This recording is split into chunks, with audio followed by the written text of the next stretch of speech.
अस्सलामुअलैकुम नाज़रीन, खुश आमदीद कहता हूँ आपको अपने चैनल में। उम्मीद करता हूँ आप सब अल्लाह की रहमत से और उसके फजल व करम से खैर खैरियत से होंगे।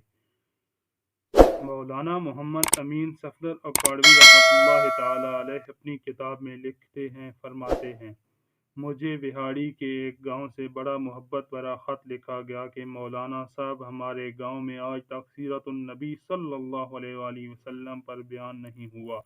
हमारा बहुत दिल करता है आप हमें वक्त इनायत फरमा दें, हम तैयारी कर लेंगे। मैंने मोहब्बत भरे जज्बात देखकर ख़त लिख दिया, फलां तारीख को मैं हाजिर हो जाऊंगा। दिए गए वक्त पर मैं फ़कीर ट्रेन से उतर कर तांगे पर बैठकर गांव पहुंच गया तो आगे से मेज़बानों ने मुझे हदिया पेश करके कहा, मौलाना साहब आप जा सकते हैं, हम बयान नहीं करवाना चाहते। वजह पूछी तो बताया, हमारे गांव में 90% कादियानी हैं। वो हमें धमकियां देते हैं कि ना तो तुम्हारी इज्जतें, ना माल, ना घर बार महफूज रहेंगे अगर सीरतुन नबी पर बयान करवाया तो। मौलाना हम कमज़ोर हैं, गरीब हैं, तादाद में भी कम हैं, इसलिए हम नहीं कर सकते। मैंने लिफाफा वापस कर दिया और कहा, बात तुम्हारी होती या मेरी होती तो वापस चला जाता। बात मदीने वाले आका की इज्जत की आ गई है, अब तो बयान होगा और ज़रूर होगा। वो घबरा गए कि हजरत आप तो चले जाएंगे, मसला तो हमारे लिए होगा।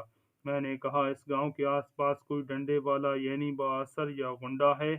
उन्होंने बताया, गांव से कुछ दूर नूरा डाकू रहता है, पूरा इलाका उससे डरता है। मैंने कहा, चलो मुझे ले चलो नूरे के पास। जब हम नूरे के डेरे पर पहुंचे, देख कर नूरा बोला, आज खैर मौलवी किवें आ गए ने? मैंने कहा, बात हजूर सल्लल्लाहु अलैहि वसल्लम की इज्जत की आ गई है, तुम कुछ करोगे?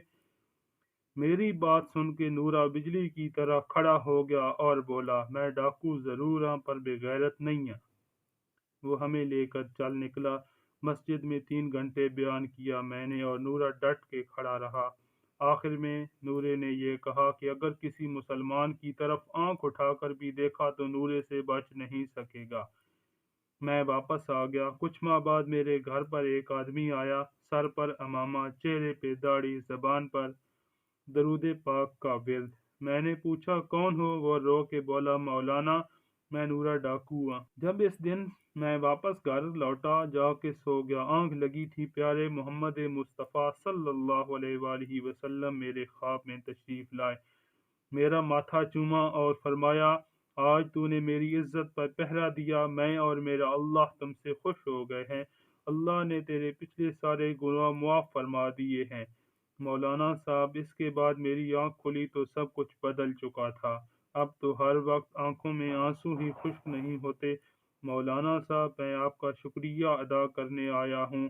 आपकी वजह से तो मेरी ज़िंदगी ही बदल गई और आखिरत भी संवर गई है।